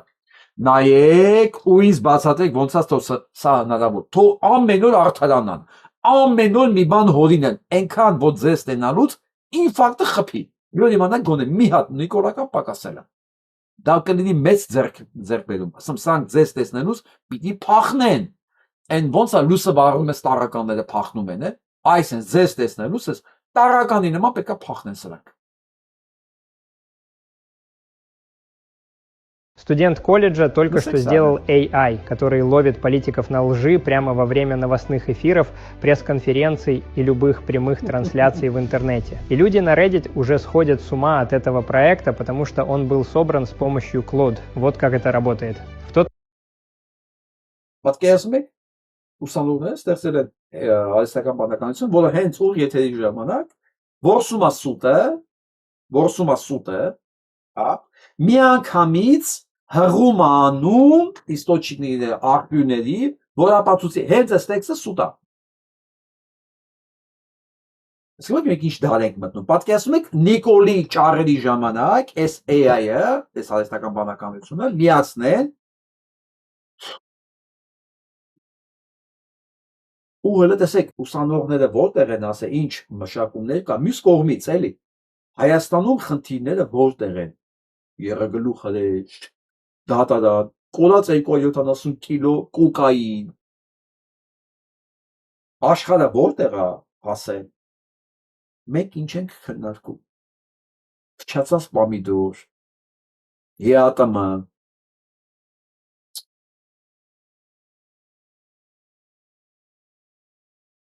Իմ բանականությունը հրաժարվում է այս ամեն ինչի մեջ տեղավորվել է, չգիտեմ,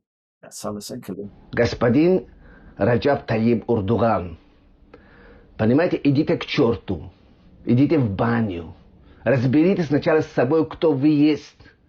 Вы европеец или мусульманин? Вы все-таки тюрк? Если тюрк, почему вы выглядите как грек? Почему вы не выглядите как настоящие турки и монголы? Поймите. Mēs Բրխայրին կեների համար պատասխանեմ, բացացեմ, ասում է, թարապես կողլոշի Երդողան դու ով ես, դու թուրք ես, բայց դեպքում չես հույնի նման, ինչի դու թուրքի նման չես։ Вам не надо быть стыдно от того, что вы греки. Не надо придумывать сказки. Հեքիաթեն մի օրինեք, եթե դուք հույն եք, ասեք որ հույն եք, իսկ դուք ամաչում եք, որ ասեք հույն եք։ И мы не нуждаемся в вас и всех ваших этих людей. Идите все в баню и не вмешивайтесь. Մենք ձեզ կարիքը չունենք, գնացեք բախտիկ մի միջամտեք։ Оставьте нас в покое, что мы разобрались, кто мы есть и кем мы хотим быть. Ասում եմ մի միջամտեք, թողեք մենք իմանանք մենք ով ենք եւ ինչ ենք ուզում լինենք։ Սա ով է, դուխովնի լիդեր մուսուլման обратился к Эрдогану, հա։ Ասում եմ ձեր մոտ ամեն ինչը, սա մանա հոգեվոր առաջնորդ է։ Ասում եմ ձեր մոտ ամեն ինչը հունական եւ հայկական է, հա։ Ասում եմ դուք ինքը թուրք է։ Ասում եմ դու ոչ մի կապ չունես մեզ հետ, թուրքերի հետ, հա։ Ադրբեջանը ասում է շեյթական տարածքա, դա թուրքերի հետ ոչ մի կապ չունի, իրականում այտենց էլ կա։ Ադրբեջանի մոտ ինքնության լուրջ խնդիր կա, հիմա այս մարդը շիիտ է, ինքը ասում է ես եմ շիիտը, Ադրբեջանի շիիտներից եմ, դու իմ հետ կապ չունես, դու թուրք էլ չես, ես թուրք եմ շիիտ, իրանական մասի էլի, բայց դու չես, հեռու մնացեք մեզնից։ Понимаете? Господин Раджаб Таyyip Эрдоган, идите в баню. Вы и весь ваш народ идите в баню. Մի խոսքով ամբողջ Թուրքիային ուղարկում է բաղնիկ։ Այս ինչ եմ ցույց տալիս։ Ահա երկարասը կարող եք դուք առնչին նայել։ Թուրքիայում եւ Ադրբեջանում ինքնության լրջագույն կրիզիս կա։ Դա եղել է միշտ, դրա մասին խոսում է Ալիևը, Հայր Ալիևը, որ ասում է մենք այտենց էլ չհասկացանք ով ենք մենք։ Մեզ ամեն տեղ մի բան ասում են։ Ուր գնում ենք տարբեր ձևով են ասում, որտեղ իրաց մոտ իրոք ինքնության խնդիր կա։ Վաղը որ մենք պետություն ունեցանք, այս ամեն ինչը լուծվելու է։ Ես որ ասում եմ սրանք պետություններ չեն, արհեստական գոյացություններ են։ Սրանք արհեստական հավաքած միավոր է, որը կարելի է այս հետ ուղղակի հանդել։ Հիմա այս ընկերոջը, այս հոգևոր առաջնորդին, որ ինքը ասում է ես թուրք եմ, ես եմ իրական ադրբեջանցի։ Թուրքերը մեզ խանգարում են, այն որ իրանք նույնիսկ թուրքերը չեն։ Վաղը սրան, էմյուս հոգևոր առաջնորդի, ընդեր թալիշների հոգևոր առաջնորդի հետ, ավարների, լեզգիների հոգևոր առաջնորդի հետ, հավաքես մի սենյակու, իրանք ոսեն խոսալ կպարզվի Ադրբեջանը այդ պահին պետք է բաժանվի, առնվազն 5-6 մասերի, 5-6 մասերի, որտեղ իրանք լրիվ տարբեր են, իրար ատում են, իրար ոչ մի ընդհանուր բան չունեն եւ չեն կարող ընդունել, չեն կարող ունենալ։ Դրանց իրար հետ կապել է սովետական միությունը, դրանց հետո իրար վզինսս դրած պահում է Ալիևի ռեժիմը։ Հենց այդ ռեժիմը մեռավ, իսկ այդ ռեժիմը հիշում եք ոնց է պահում, ինքը կանգնում է այս կողմ, նրանք ցանկապատի հետևում։ Ոնց որ բան,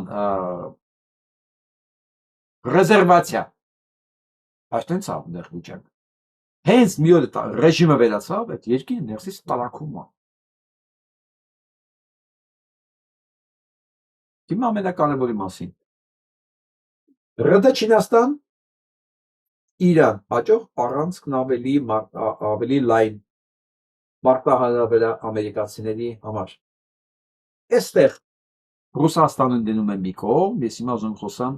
Չինաստան-Իրան հաջող առանցքի մասին, որը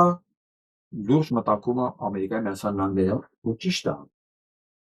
Իրանք հենց այս առանցքի դեմ էին կռվում, պատերազմը այդ առանցքի դեմ էր։ Զանգեզուրի միջանցքը իրաց հենց դրա դեմ է, որտեղ պարտվեց Ամերիկայի Միացյալ Նահանգները։ Հիմա այս այս հյուսիսարաց ծրագիրը, որ ասում է լայնանում այդ համագործակցությունը Ռուսաստանի եւ Չինաստանի հետ, այնտեղ ով է հակադրվելու այդ ծրագրին, իսկապես ասեք։ Թուրքիան, Ադրբեջանը, որ քաղաքական իմաստով զրո է Չինաստան-Իրան հարաբերությունների մեջ, հա, համեմատությունների մեջ։ Ամերիկայի Միացյալ Նահանգները, որ ամեն օր խոստանում է, որ այնտեղ ռմբակոծել է ու հաղթելու է ու միջև այսօր ոչ մի չի կարող ասել։ Ամերիկան պարտվել է, Իսրայելը պարտվել է։ Ով է հակադարձելու Իրան, Չինաստան, Հայաստանով դեպի Սևծով այդ ճանապարհը։ Ով։ Նիկոլ Փաշինյանը։ Նույնիսկ եմ կրկնում, սա ամերիկացիների համար է նույնիսկ վտանգավոր, իրանք են ասում, այս սրա դեմ չեն կարողանալու իրանք ոչ մի բան անել։ Ով անելու։ Ադրբեջանն ու Թուրքիան Նիկոլ Փաշինյանի հետ միասին, հա։ Դրա համար եմ ասում, հիմա Նիկոլը ոչ ինքը սպասում է ինչ կբադիշեն։ Վերջում ասեմ ինչ են անելու։ Դե թողեն Նիկոլի վրա։ Ասեմ դու ես խոսք տվես, լեր դու։ Որովհետև իրանք չեն կարողանալու բարիշեն։ Չեն կարողանալու բանակցել։ Չի կիսվում այդ միջանցքը։ FSB-ն է, ուրեմն այնտեղ դժգոհ է Ադրբեջանն ու Թուրքիան։ FSB-ն չկա, Իրանը չի թողելու։ Այդ չեմ ասում կարող FSB-ն էլ լինի Իրանը չթողի։ Բայց ասենք FSB-ի ներկայությունը այդ միջանցքում կարող է երաշխիքա Իրանի համար, որ ինքը հանգիստ կգնա կգա։ Ոչ մի դիվերսիա այնտեղ չի լինի։ Կարող է, տեսեք, վստահ չէ։ Վերջում թողել են Նիկոլի վրա դա։ Իսկ Նիկոլը ամեն գնով ուզում է մնալ իշխանության։ Մի քիչ որ ուղեր ունենա, մի քիչ Ալենի նման կթռներ։ Կզանգե սահմանադրական դատարանին, կասե երկրորդ կրկնակի ընտրություններ ներկայացեք, ու այս մեկ-երկու ամսվա մեջ կփախներ։ Բայց հասկանում եք, չէ՞, ոչ ուղեր ունենա, ոչ էլ փախնելու տեղ։ Հետևաբար այս հարցը մնացել է իր վզին, եւ ինքը պետք է լուծի։ Իսկ Ռուբեն Ռուբինյանը ուրախ է, որ ինքը դառնալու է այս բարդ վիճակում ազգային ժողովի նախագահ։ Ինչի՞ մանկության բյուրեղի երազանքն է եղել։ Կյանքում այդ փնթին, այդ ոչնչությունը կարար պատկերացնել, որ մի օր ազգային ժողովի նախագահ է լինել։ Իսկ Թրամփը հերթական անգամ հերթս լրիվ հաղթել է Իրանին։ Այո։ Լրիվ այսօր Թրամփի տեղեն հայտարարել է, որ ինքը առաջարկում է Թրամփին ամեն դեպքում խաղաղության մրցանակ տալ, որովհետև արդեն 39 անգամ խաղաղության պայմանագիր է կնքել Իրանի հետ։ Այո։ Ինչի՞ է այս մարդուն զրկում խաղաղության Նոբելյան մրցանակից։ Նույն երկրի հետ արդեն մի տարվա մեջ, մի տարվա չէ, քանի լավ ասենք մի տարվա մեջ 39 անգամ արդեն խաղաղության պայմանագիր է կնքել։ Իսկ սա ամենասոսկալին է։ Կաշմարն է Ամերիկայի Միացյալ Նահանգների համար։ Չինաստանը քարտեզ է ցույց տալի, որտեղ չկա Իսրայել։ Պաղեստին։ Սա Իսրայելի տարածքն է։ Դրանով ուրեմն Պաղեստին։ Սա բան է։ Դատավճիռ է։ Մեր համար ինչով է սա հետաքրքիր։ Էլի նույն գալիս ենք էլի Զանգեզուրի միջանցքի տրամաբանության մեջ։ Այդ ճանապարհը Իրանով Չինաստան, ինչև Հնդկաստան ոչ մի շանս չունի իրականանալ։ Իսկ Նիկոլը խոսք է տվել։ Նիկոլը խոսք է տվել սոպեկանի։ Մինչ մենք ինչերից ենք խոսում, տեսեք, Չինաստանում ինչ են արել երկրի կլիման փոփոխելու համար, երկրի վրա։ Ջրի շթերով։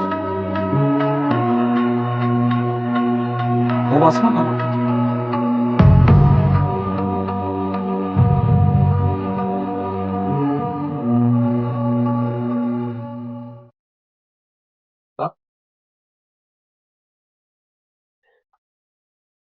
Իսկ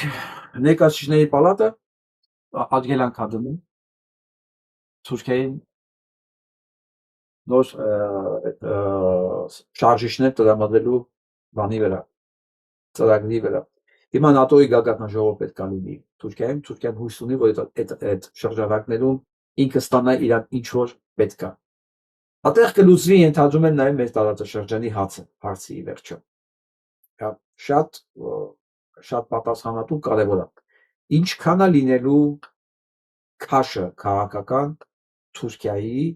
այս համաժողովից հետո։ Նայելով այս զարգացումները ես լավատես չեմ, որ մեր համար լավ լինելու, որովհետև Թուրքիան մնում է էլի Ամերիկայի Միացյալ Նահանգների համար ստեղ հենակետ, հուսալի հենակետ առայժմ, որովհետև ինքը չկարողացավ գրավել, կոպիտ եմ ասում, Իրան, չկարողացավ, էլի շարունակելու է հույսը դնի Թուրքիայի վրա, բայց մյուս կողմից Իսրայելի համար է թշնամի Թուրքիան, ո՞նց է սա կարգավորվելու, ես չեմ կարող ասել, հանդիպենք ես մի շաբաթվա մեջ, երկու շաբաթվա մեջ էդի կերևա, բայց առանձին Ամերիկայի Միացյալ Նահանգների համար Թուրքիայի կարևորությունը դեռևս մնում է, այս է եղած։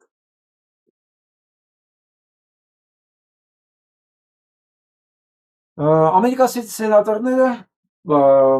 ցանկանում են սենատորներից մեկը,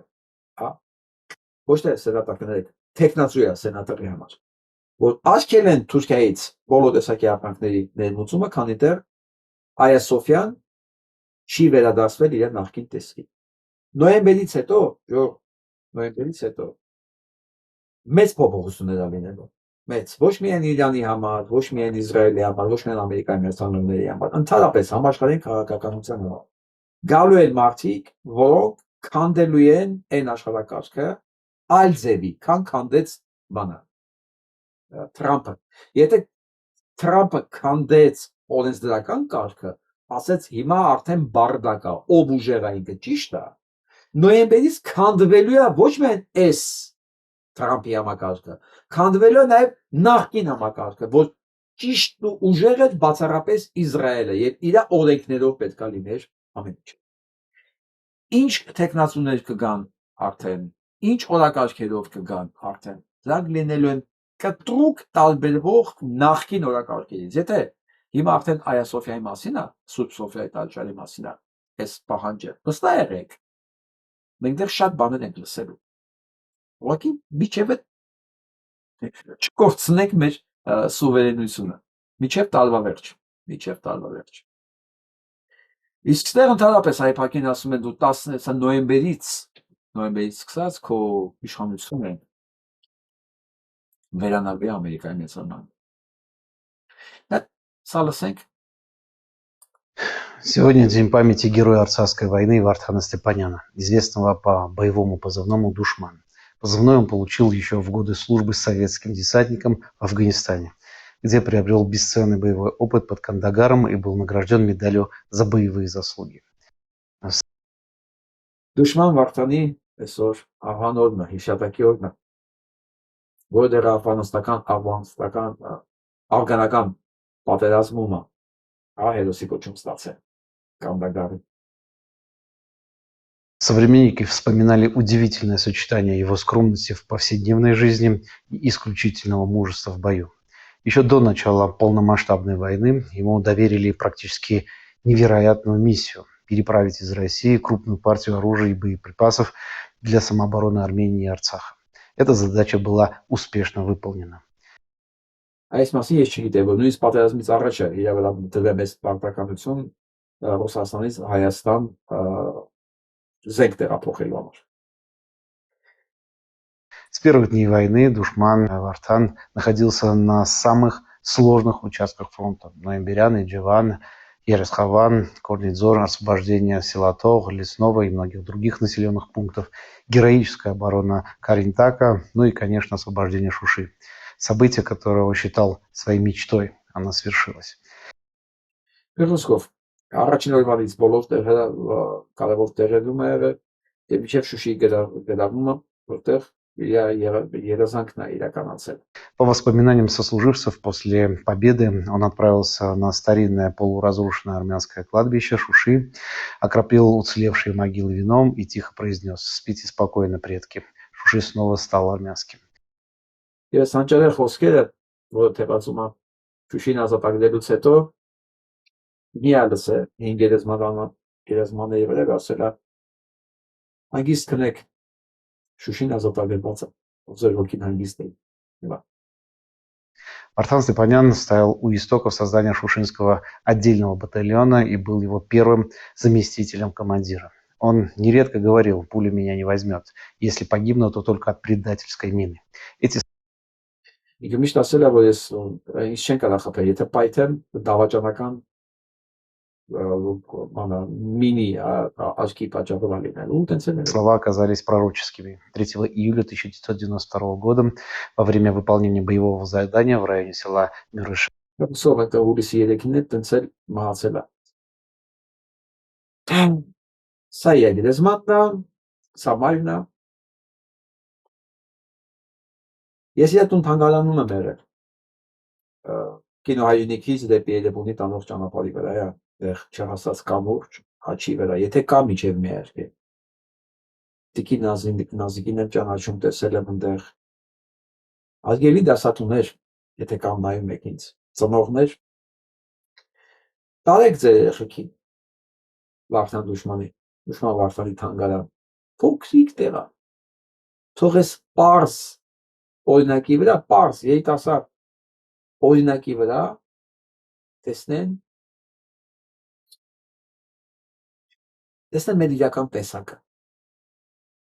մեր իրական տեսակը, տեսնեն, այդ պարզ օրինակի վրա, որ պահի մենք վերադարձանք մեր տեսակին, այն ժամանակ մեր հարցերը լուծվելու է առանց մեծ ջանքերի։ Այս վիճակում մենք հայտնվել ենք, որովհետև մենք ինքներս հեռացել ենք մեզանից։ Մենք դավաճանել ենք ինքներս մեզ։ Իսկ դավաճաների հետ ինչ ալինում։ Այն ինչ որ մենք իմանում ենք։ Տարեք երեխեքին, հարգելի դասատուներ։ Զանգեք տիկին Նազիկին, սիրով կտունի ձեզ կպատմի, այնքան կպատմի, ժամերով կարա պատմենք։ Տեսնեք Վարդանի երիտասարդ նկարները, համակրելի խելացի, շատ տաղանդավոր, չեք հավատա, որ ասենք այդ կարգի, ասենք ակադեմիական կրթություն, ակադեմիական դասիրակություն, ամեն ինչ տեղի, ազգային հերոսը, պարզում է, այո, ազգային հերոսը հենց այդ որակներով է լինում, ինչպես Լեոնիդ Ազգալդյանը, հասկանում եք, դա է հենց հերոսությունը, որ մարդը գիտակցաբար կրթությունով ամեն ինչ տեղի, գիտակցաբար է դա անում, ոչ թե ուռապատրիոտիզմով, հա, ոչ թե ասենք Մանվել Գրիգորյան, թող քննադատություն չլինի, կամ շմայից դրանք ուրիշ որակ է, չէ, ուրիշ որակ է ստեղ, ամեն ինչ գիտակցաբար նվիրը, ոչ թե թալանի համար։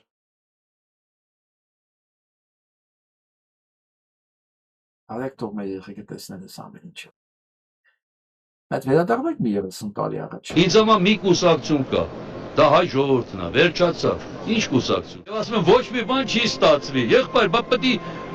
պետք է աշխատես, որ ստացվի։ Ինքն իրան չի ստացվում, ոչ ոք չի հավատում, Սփյուռքում, Ֆրանսիայում, Գերմանիայում, ես ցույց եմ տվել, Միացյալ Նահանգներում, որ ասում են Հայաստանն է տպագրել, այս Տիգրան մեծը Երևանում է գտնվում, ասում եմ այո,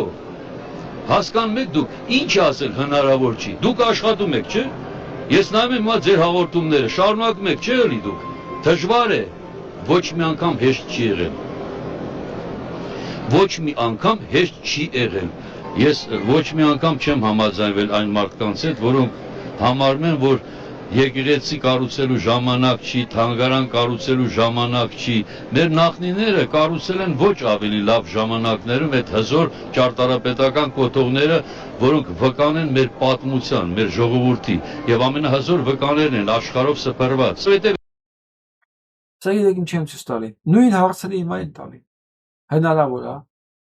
Ասեք 30 տարի առաջ ավելի դժվար էր։ Այս կադրը, որ մենք նայում ենք, կադրը նկարվում էր, բայց լույս չկար, որ ցույց տային։ Ասում եք ինչքան վատ էր։ Լույս չկար, որ ցույց տային, ասում եմ։ Մի հատ ալիք կար, կամ երկու հատ ալիք կար, որ ասենք կարող 1-2 ժամ էինք օրվա մեջ տեսնում։ Մենք ավելի ծանր ժամանակ ենք անցկացրել։ Ասում եմ, հնարավոր չի։ Ինչ է հնարավոր չի։ Հա, եթե ոչ մի բան չարվի, իրոք հնարավոր չի։ Բայց այս սերունդը արեց դա։ Ուրեմն նշանակում է հնարավոր, ասում եմ, մենք ավելի վատ պայմաններում ենք եղել։ Հնարավոր չի միայն այն մարդու համար, ով գիտի այդ բառերը, որ հնարավոր չի։ Իսկ ով մերժում է այդ բառերը, անհնարինը դարձնում է իրականություն։ Եթե ասես հնարավոր չի ճիշտ է, եթե ասես հնարավոր է, էդ էլ է ճիշտ։ Մարդը ինքն է ընտրում, ինչ է ուզում ինքը։ Անի, թե պատճառ փնտրի չանելու համար։ Սա է բանաձևը, պարզ բան է։ Իսկ ես ասում եմ, այս մարդիկ, որ արել են, այս ժամանակի ընթացքում շատ ավելի վատ պայմաններում են եղել, քան հիմա։ Քան հիմա մենք ենք։ Նենց որ ես այդ բողոքը, լացը, բանը, ես չեմ հասկանում, ես չեմ ընդունում։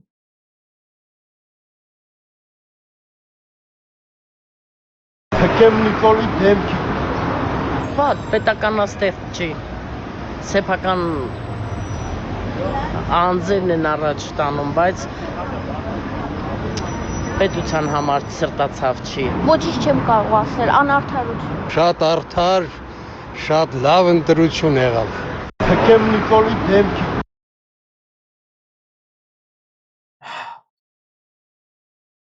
Մեծ ուզում ես տեսարանը նայեք։ Նայեք, սերեխեքին։ Սանք, այդ ջութակարները հայ են։ 1908 թվականին է, Օսմանյան կայսրություն, Կոնյա քաղաք։ Հենց այս տվին էր թուրքերի հեղափոխությունը։ Իսկ երիտասարդները ջութակարները հայեր են։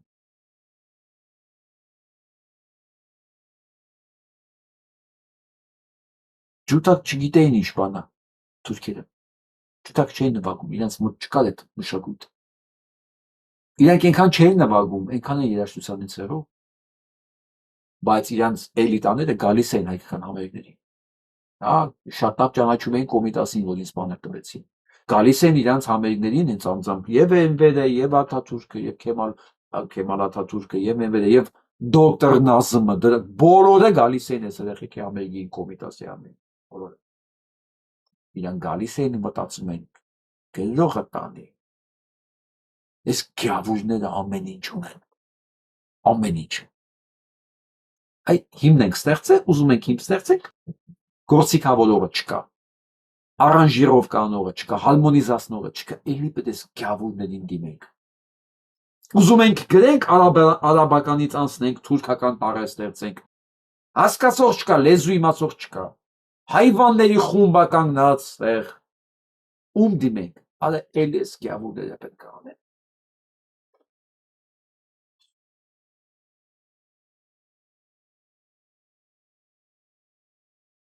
Սրանց քանդել է պետք։ Հենց այս փաստերով, յորջը։ Սրանց մեջ պետք է արթնացնել, սրանց մեջի հայերին։ Ես վստահ եմ, այս երեխեքը սերունդներ են թողը։ Այս երկիր պետք է քանդել։ Դա քիչ-քիչ դառնում է միզերա ֆիքսը։ Երկու երկրներն էլ Ադրբեջանն ու Թուրքիան պետք է մասնակցեն։ Հենց այս փաստերի վրա։ Ու տեղը կունենանք ցիվիլ մի երկիր։ Կարող է Թուրքիան փոքրանա, կամ նահանգ դառնա թուրքերի համար, բոլորը գնան ընդեր, բայց վստահ եղեք, եթե բոլորը եղան թուրք, այդտեղ պետք է գոյություն չի ունենա։ Չի ունենա ուղղակի։ Հենց այդ թուրքերը զրկվեցին եվրոպական մասի աջակցությունից, մնացին իրենք իրենցով կործանվել են։ Որովհետև իրենք երբեք այդպես չսովորեցին այս տնտեսությունը կառավարել, բիզնես անել, չկան, իրենք կարող են մաքսիմում սպանել մեկի ունեցածը, թալանել ու ինչ որ ժամանակ դրանով յոլա գնալ։ Հասկանում եք ինչքան մեծ է եղել ատելությունը մեր նկատմամբ, արա սա ամեն ինչը սրանք են, բժիշկները սրանք են, դա ուրեմն իրավաբանները սրանք են, բանկը սրանց ձեռքն է, հեռագրատունը սրանց ձեռքն է, երաժիշտները իրանք են, ոնց նայում եք հայերն են։ Ամենաառաջի ամենալավ հոսպիտալը հայկական հոսպիտալն է այնտեղ Ստամբուլում։ Դուք պատկերացնում եք ամենալավ հոսպիտալն ենք ունեցել մենք այդ ժամանակ։ Բայց Կոմիտասի տարեկցել են թուրքական ռազմական հոսպիտալ, որոնտեղ ուժվի Կոմիտասը։ Էլա գարվելու բանը, Կոմիտասը գալիս է դեպրեսիայի մեջ, իրան չեն տեղավորում հայկական հոսպիտալում, թուրքական ռազմական, այսինքն զոհին տանում են իր դահիճի մոտ, ինքը վերականգնվի։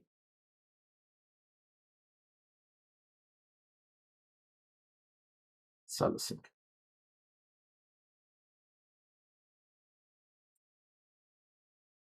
Карсе не чувствуешь, что ты не в доме. В Муше ты не Карсе не чувствуешь, что ты не в доме. В Муше ты не чувствуешь, что это чужая страна. В Сосуне ты не чувствуешь. Ասում է Կարսում, Մուշում, Սասունում դու չես զգում, որ դու քո տանը չես։ Говорят, ты ленинаканский, ты карабахский, кироваканский. Для меня армяне всего мира это Армения. Я был на землях наших предков. Ասում է չկա ով դերեցա։ Աշխարհի հայերը իմ համար հայեր են։ Ասում է ես եղել եմ իմ նախնիների։ Я был в Западной Армении. Муш, Сосун, Ван, Гарсы, փողոցներում գնում ես, тебе поражает. Ты находишься в доме. Ты двумя ногами твердо стоишь на Նույնիսկ ասում է Ղարսուն քայլում ես, գիտես դու տանն ես, դու տանն ես, ասում է էներգետիկան։ Հայտնի հողի էներգետիկան ոչ մի բան չունի։ твоей земле. В Карсе не чувствуешь, что ты не в доме. В Муше ты не чувствуешь, что это чужая страна. В Сосуне ты не чувствуешь. Ты там не чувствуешь, что это чужая страна. Хотя уже больше 100 лет эти земли не наши. Չնայած 100 տարի առաջ, 100 տարի ավել այդ հողերը մերը չէ։ Բայց դու որ ունես, ասում ես իկոննա։ Мы их потеряли. Но есть генный код. Знаешь, почему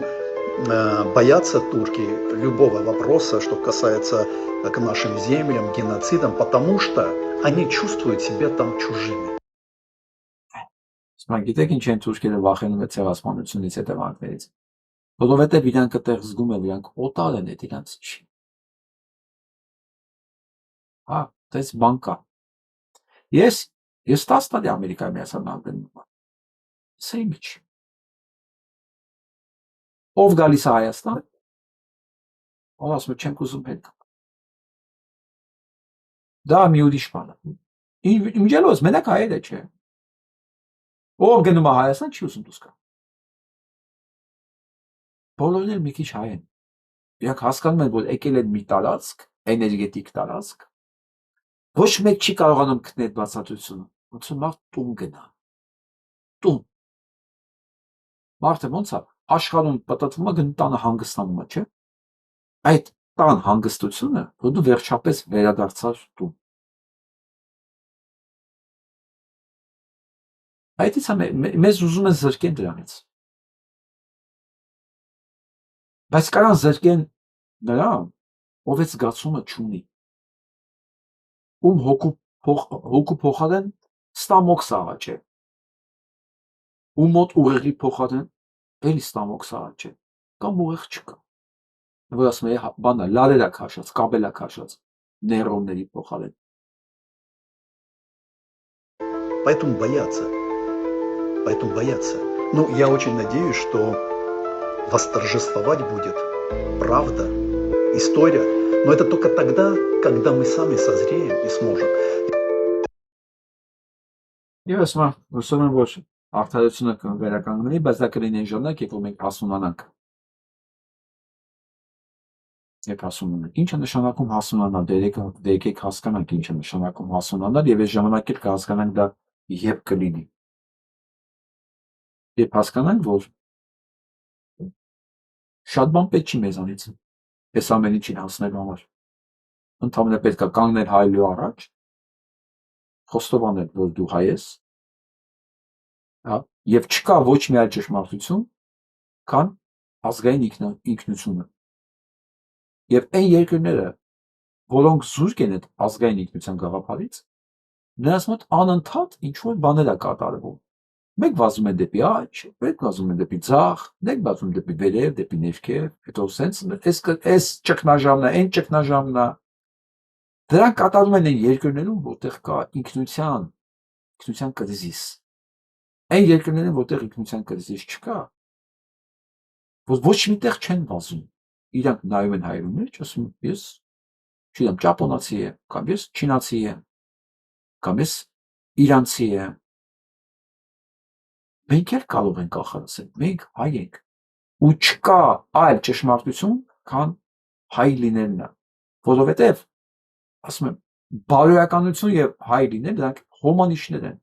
չկա այլ գործողությունների տրամաբանություն, քան բարոյականության շրջանակներում գործողություններն են, մեզ ուրիշ բան պետք չի, ասում են, ինչ անենք, արա բարոյապես ապրենք, ոչ մի բան քեզանից չենք ուզում, Ոչ մի բան կա է սա գրածա։ Շարլ դը Գոլն իր երթին ասել, չգիտեմ, Լաո Ցզին իր երթին ասել, Նժդեն իր երթին ասել, բոլորն ասել են, ասենք համամարտկային ճշմարտություններն է, մենք էլ ունենք մերը։ Մենք ոչ միայն թքում ենք համամարտկային ճշմարտությունների վրա, թքում ենք նաև սեփական ճշմարտությունների վրա, որոնք նույն առանցքի շուրջ են, ուղղակի տեղայնացված։ Ու մեկ էլ մտածում ենք կարող է այս ճամփով գնանք միամիտ տեղ հասնենք, չէ եղբայր, մենք տեղ չենք հասնի, ազգային ինքնության առանցքից շուրջ մի մետր գնացիր, դու տեղ չես հասնի, քեզ գայլերը կուտեն, այդ գորշ գայլերը ընդեղ են, դու իրանց համար անհասանելի ես, անհաղթալի խոչընդոտ ես, երբ որ դու քո ազգային առանցքի շուրջն ես, վերջ դու ունդեղ եւ առողջ ես, եւ ուժեղ ես, եւ անհաղթալի ես, եւ քեզ հնարավոր չի եղել։ Բայց հենց սկսեցիր ինչ-որ զարտուղի ճանապարհներ մանգալ, դու թակարդում ես իրանց։ Պարսպանը։ Եվ ասում է հասունանանք։ Հենց դա է։ Բուդդիզմում այդ հասունացումը գիտեք որն է։ Վերադարձ դեպի մանկություն, դեպի ինքնություն, դեպի մաքուր եսը։ Դա է հասունացումը նույնիսկ բուդդիզմում, որտեղ ոչ թե ազգայինն է, այլ նախնականը, առասչականը։ Մեր տարբերակում է դա կաշխատի, բայց մենք ավելի առանցքային բան ունենք, դա մենակ մանկությունը չի, դա ինքնությունն է, որտեղից մենք ծնվել ենք, էլ են ծովինադը ջուրը խմեց, այդ մաքուր ջուրը, Սանասարն ու Բաղդասարը ծնվեցին, վերջ, աղբեջան, այդ մաքուր ջրին պետք է վերադառնա։ Հենց դրա զավակները սկսեցին դավաճանել, պարտությունները սկսեց։ Վերջ։ Սա է հասունությունը։ Նայել հետ հասկանալ սխալները ու չանել։ Ու չանել, ուղղակի սխալ չանել, մեզից ոչ մի բան չենք ուզում։ Մի գնացեք անընդհատ նոր ճանապարհով, մանավանդ այդ նորը չի ճանապարհը, անտերը անդադ գնացել են, գլուխներս խփել եք պատին, արա վերադարձեք մեր ինքնության։ Վերջ։ Բարոյականության սահմանների մեջ։ Դա համար եմ ասում, հայ ու բարոյականություն դա նույնը։ Բարոյականությունը դա առարչականության սկիզբն է։ Առարչական սկիզբն է, վերջ։ Մենք էլ այդ առարչականը կրող ազգն ենք։ Հենց դրանից հեռանում ենք, իմունիտետներս ընկնում է։ Վերջ։ Հիվանդությունների, կատակլիզմների, ցեղասպանությունների համար դառնում ենք մենք հարմար թիրախ, այսքան բան։ Ես չգիտեմ, հնարավոր է անել, իրականացնել։ Ժամանակը ցույց կտա։ Բայց գոնե քայլեր կարող ենք անել այդ ուղղությամբ։ Մտածել գոնե կարող ենք սրա մասին։ Թեկուզ բարձրացնեն։ Չսմա կարող ենք։ Իսկ եթե շատ ուժանանք, նաև կիրականացնենք դա։ Շատ ուզենանք։ Մեր ամեն օրվա ապրած կյանքով։ Որտեղ մարդիկ գիտեն պատերազմը, մենակ պատերազմն է, որ զենք կա ձեռը, չէ, մեր ամեն օրվա կյանքն է պատերազմ։ Ամեն օրվա կյանքը մնալ սեփական առանցքի շուրջ եւ չտրվել այդ գայթակղություններ, չվազել Եվրոպա, չվազել հյուսիս, չվազել, չգիտեմ, հարավ, արա մնալ քո հետ էլի։ Հավատալին մնաս ինքդ քեզ էլի, թող իրանք գան։ Դու քո մակարդակը բարձրացա, դու գնա քեզ ստանդարտների մեջ, ոչ թե ասա ես բոմժս եկել եմ, դու կընդունես ինչ քո ստանդարտների մեջ, քեզ էլ կտեսնեն գլխիդ ասեն չէ։ Հələ մի հատ այ բոմժ դու քեզ բես ստանդարտների, հետո մենք կմտածենք, քո ապրանքը վերցնենք թե չէ։ Հասկանում եք մենք ինչ ենք ուզում ասում, մենք չգնանք այդ ստանդարտների հասնենք, մենք չզարգանանք, դու մեզ ադալժենի արա էլի։ Չի լինի էլի, արա, դա արժանապատիվ չի էլի, դա սխալ է էլի։ Լավ ժողովուրդ։ Կարծում արդեն բավական երկար խոսացի ու 1 ժամ 34 րոպե։ Այսօրվա համար այսքանը, լավ մնացեք։